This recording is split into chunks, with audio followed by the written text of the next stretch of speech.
हम exercise 3.1 doctor केसी सिन्हा से चला रहे हैं, जिसमें बता रहे हैं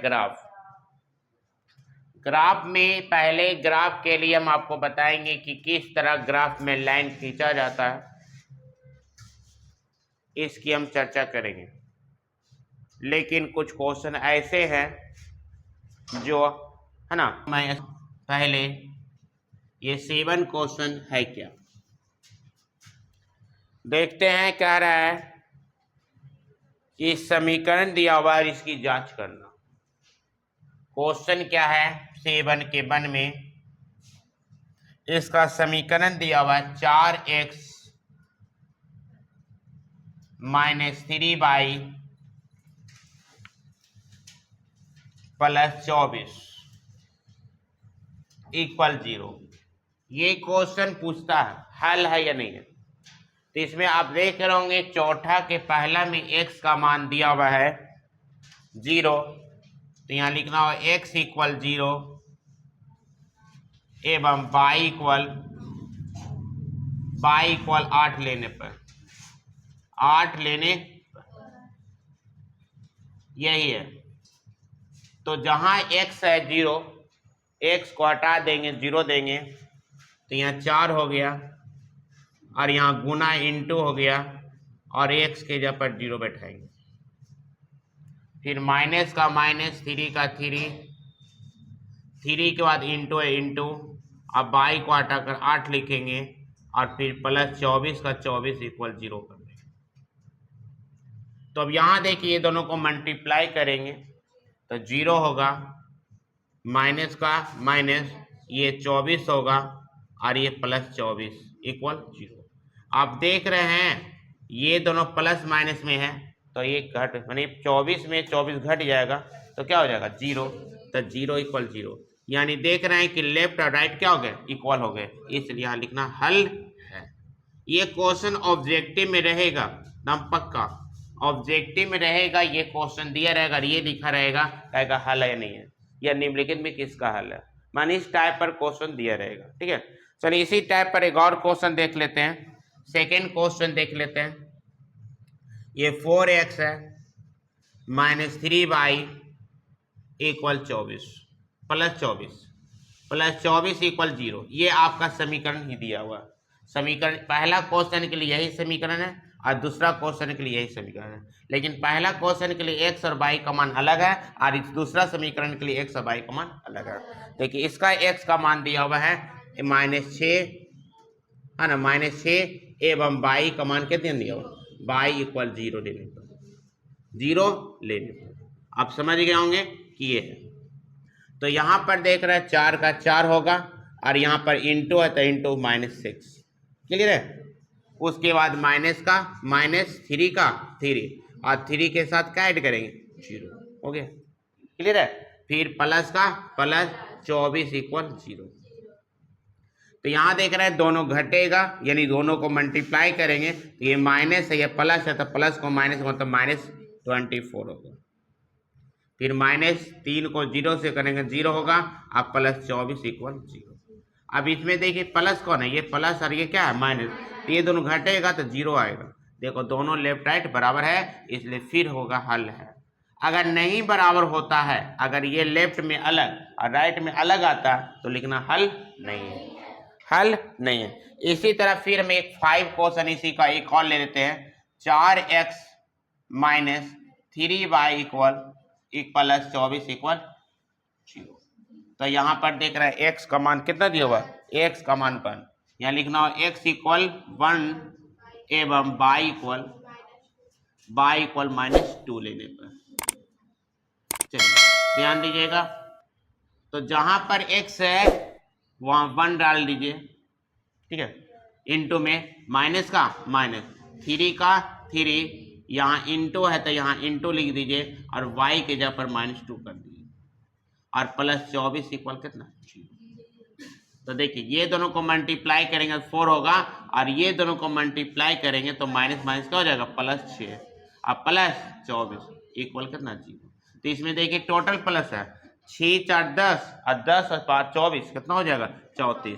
अब देखिए 34 आया, इधर 0, देखिए दोनों बराबर है नहीं, तो यह लिखना होगा हल नहीं है, हल नहीं है। समझिए, समझ में। देखते हैं 8 क्वेश्चन।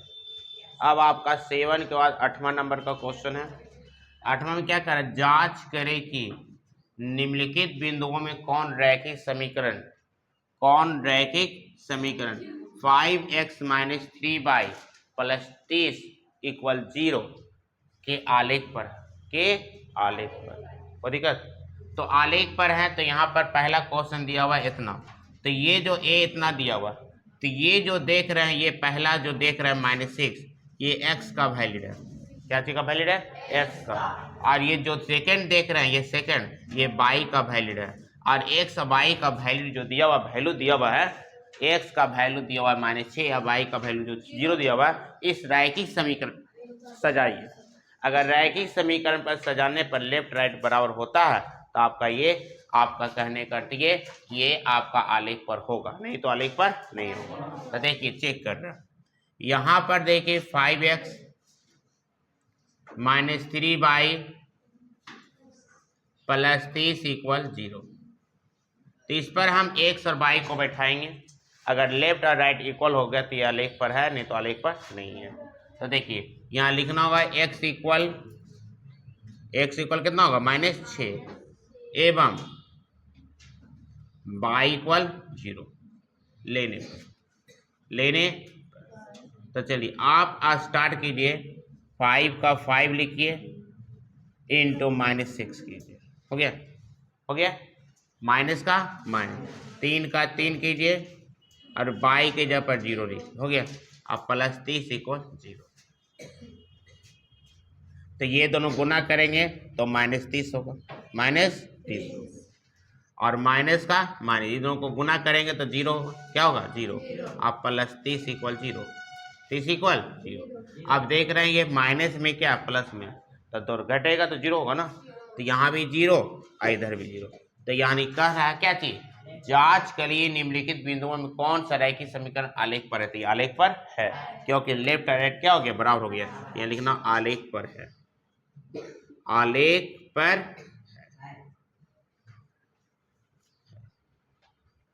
ठीक है, अब हम इसी का सेकंड क्वेश्चन देखते हैं।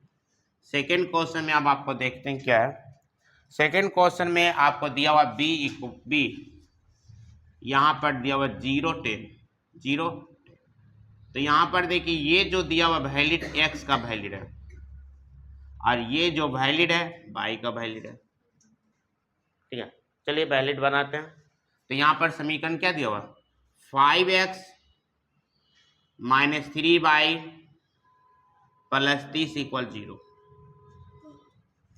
तो यहाँ पर क्या करेंगे, 5x का वैलिड है 0, तो x × 0 करेंगे। ठीक है, माइनस का माइनस, 3 का 3 करेंगे और y का वैलिड कितना 10, तो मानी 3 × 10 करेंगे। और प्लस का प्लस 30 इक्वल कितना 0। तो यहाँ पर देखिए दोनों को मल्टीप्लाई करेंगे तो 0 होगा और ये दोनों मल्टीप्लाई करेंगे तो -30 होगा, हो गया। और यहाँ प्लस भी 30, तो ये देखिए 0 हो गया ना। तो 30 में 30 गया, क्या हो गया 0। तो ये भी आलेख पर है या नहीं है, आलेख पर है। तो इसको भी लिख सकते हैं आलेख पर है, आलेख पर है। लेकिन अगर लेफ्ट और राइट नहीं है, आलेख पर है। अगर लेफ्ट और राइट बराबर नहीं होगा तो आलेख पर नहीं है। जैसे और भी देखते हैं क्वेश्चन 6 पर ध्यान देते हैं। f इक्वल -3 और 5। तो ये किसकी वैलिड है, ये x की वैलिड है और ये किसकी वैलिड है, y की वैलिड है। कोई दिक्कत? तो x की वैलिड और y की वैलिड दिया हुआ है, तो यहाँ लिखेंगे 5x - 3y + 30 = 0। ठीक है, तो हम x का मान बैठाएंगे और y का मान, तो यहाँ लिखेंगे x इक्वल -3 एवं y इक्वल 5 लेने पर।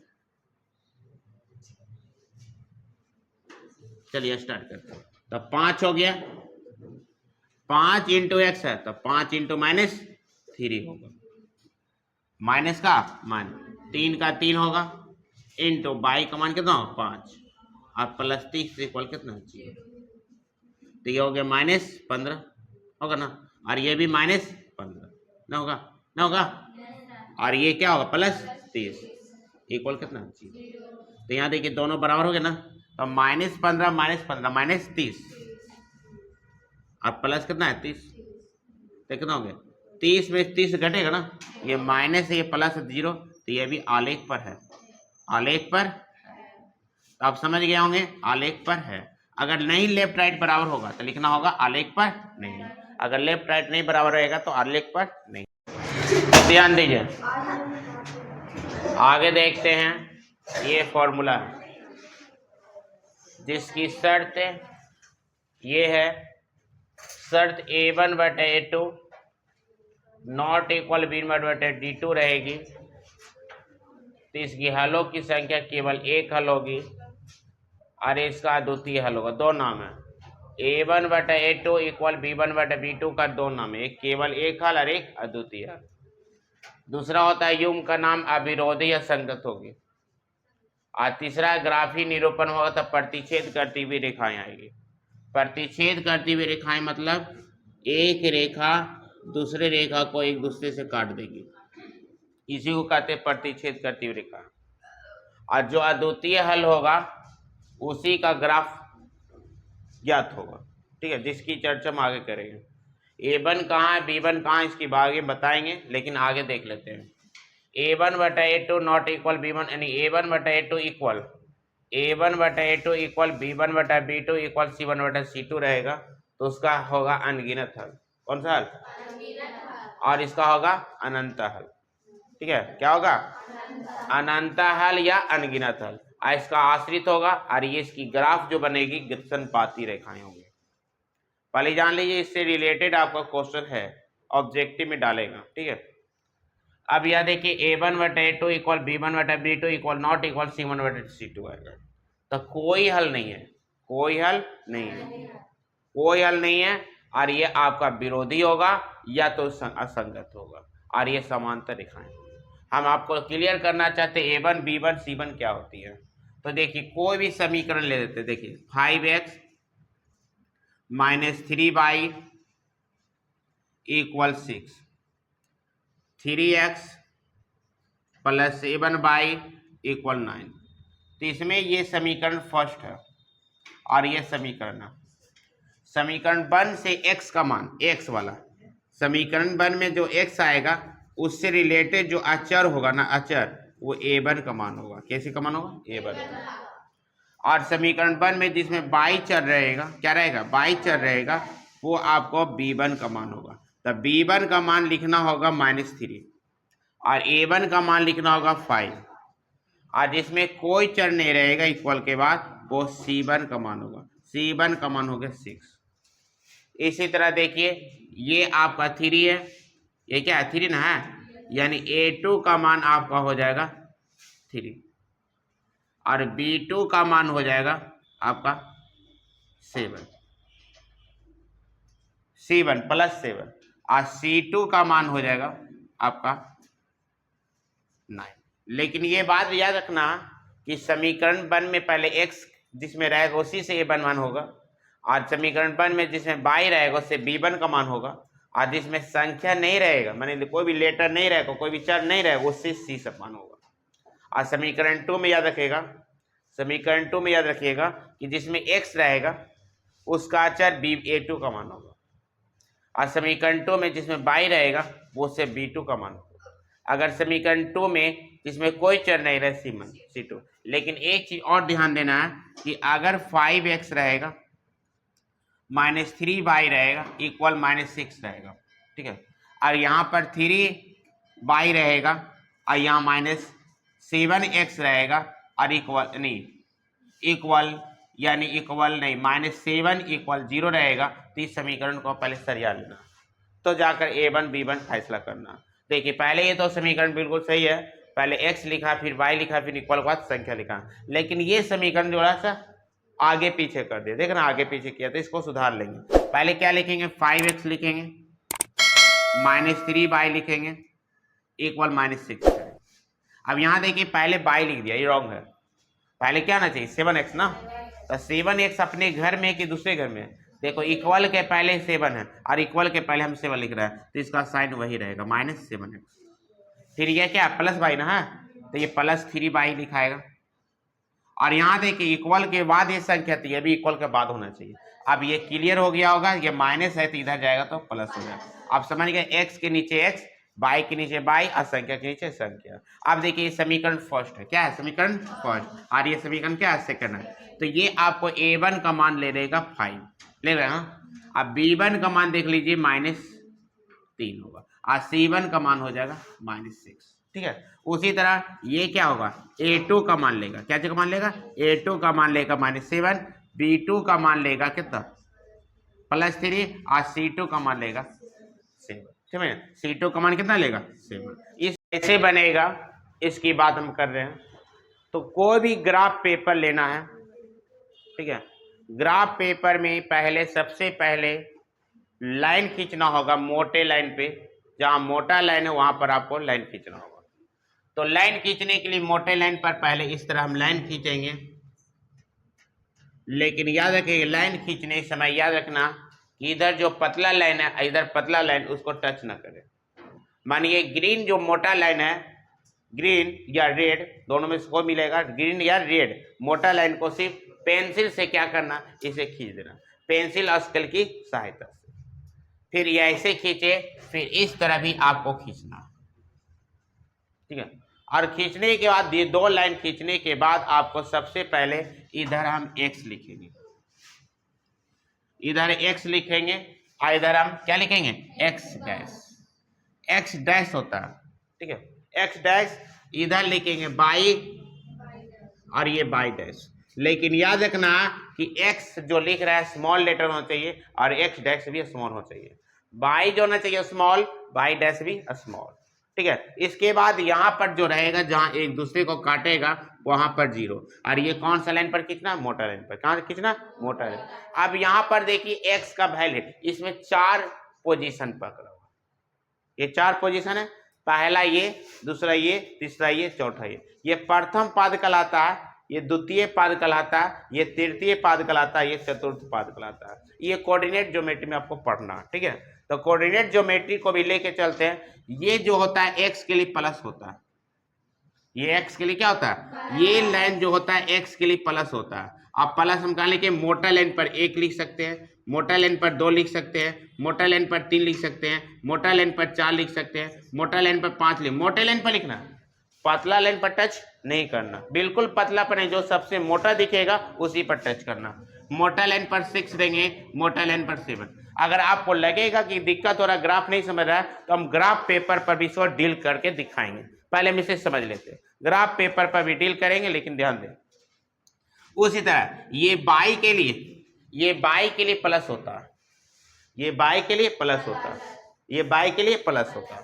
तो +1 लेंगे, +2 ले सकते हैं, +3 ले सकते हैं, +4 ले सकते हैं, +5 ले सकते हैं। इसी तरह जितनी जरूरत हो उतना में से डील करेंगे। उसी तरह ये x के लिए जानते हैं, ये पूरा टोटल यहाँ से x डैश से लेकर x तक आपका x का वैल्यू है, तो यहाँ से लेकर यहाँ तक आपका प्लस है और यहाँ से लेकर यहाँ तक x का मान क्या है माइनस, ठीक है। तो यहाँ पर देखिए -1 होगा, ये -2 होगा, ये -3 होगा। ये लाइन करना नहीं है बच्चों, ये आपको नहीं लिखना है, ये निशान नहीं लगाना, क्योंकि इसमें निशान लगा हुआ है, जहां मोटा लाइन पर रहेगा वहीं पर निशान लगाना। यहाँ पर देखिए मोटा लाइन पर -3 लिखना है, मोटा लाइन पर -4, जितनी जरूरत रहे x के लिए, x के माइनस के लिए उतना लिखेंगे। अब ये देखिए ये बाई के लिए माइनस है, तो -1, -2, -3, -4, -5। अब इसे हम पहले सबसे पहले जान लीजिए कि ये x के लिए प्लस है, ये बाई के लिए प्लस है, ये x के लिए माइनस है और ये बाई के लिए माइनस है। अब सबसे बड़ी जरूरत क्या है, जो सबसे बड़ी जरूरत है कि इसे सजाना, कि कैसे हम कौन सा यानी वैल्यू को हम कैसे सजाएंगे।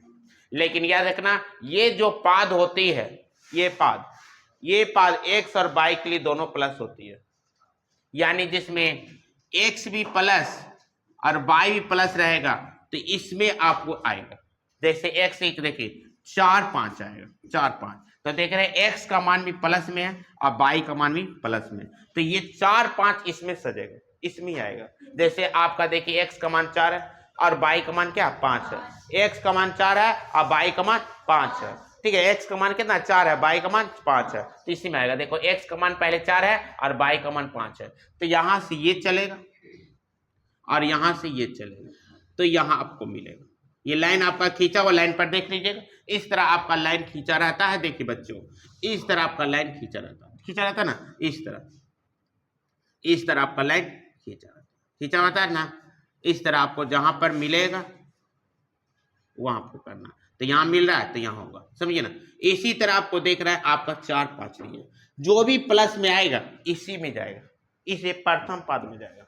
अगर मान ले x का मान 6 आता है, x का मान 6 आता है और y का मान 2 आता है, ये x है और ये y, ठीक है। x का मान 6 और y का मान 2, तो यहाँ देखिए x यहाँ 6 है और यहाँ 2 यहाँ, तो यहाँ से ये चलेगा और यहाँ से ये चलेगा, जहां पर मिलेगा देखो यहाँ से चला 1 2 और यहाँ से चला 6, तो कहाँ मिला यहाँ।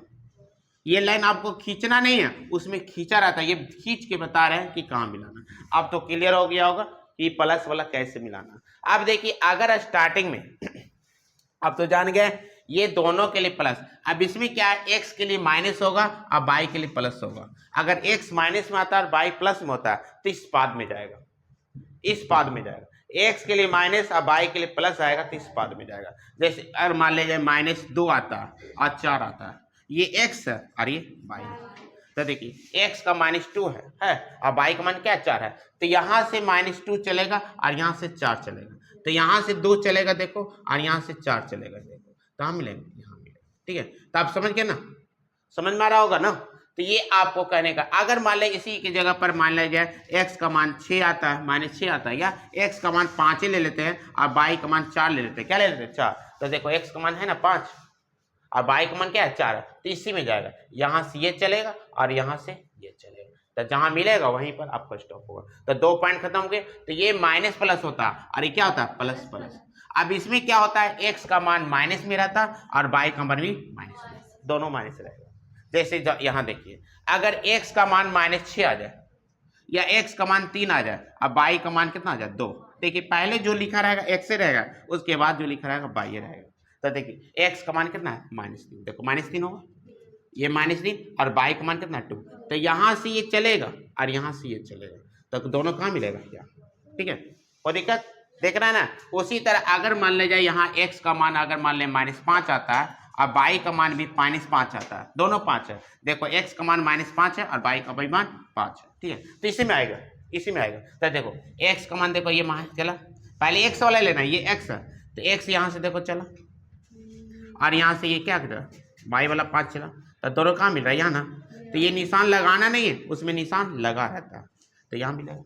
अब क्लियर हो गया, तो माइनस माइनस आ गया। अब एक और बच गया, ये इसमें अगर x का मान प्लस रहेगा और y का मान क्या रहेगा माइनस, जैसे यहाँ देखिए x का 5 आ गया और ये -2 आ गया ना, ये x है और ये है ना, तो चलिए x का 5 ना है, यहाँ से -5 चलेगा, यहाँ से 5 चला और यहाँ से 2 चला, तो कहाँ मिला यहाँ ना, तो यहाँ मिलेगा, समझ में आया, ठीक है। इसी तरह आपको देखते हैं कि अगर मान ले 3 रहेगा, 3 x का मान कितना रहेगा 3 और y का मान क्या रहेगा, y का मान -4 रहेगा, क्या रहेगा 4, तो देखिए 3 किसका है x का ना, x का, तो x का 3 ये ना है और 4 किसका माइनस y का ना, तो y का मान यहाँ से ये चलेगा और यहाँ से ये चलेगा, तो यहाँ मिलेगा, ठीक है। क्लियर हो गया होगा, समझिए, आप समझ गए होंगे